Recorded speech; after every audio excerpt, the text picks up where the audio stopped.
Good morning mga idol, mga guys. Nakaligo na ako mga guys sa wakas. Ang tindi ng init. Ilang araw din hindi nakakaligo.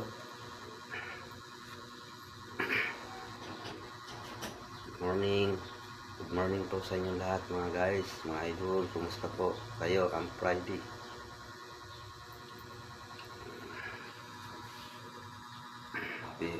Happy Saturday mga guys, mga idol. Bukas Pasko ng pagkabuhay ng ating Panginoon sa Kristo mga guys, mga idol. Okay, ingat kayo palagi. Bye bye. God bless.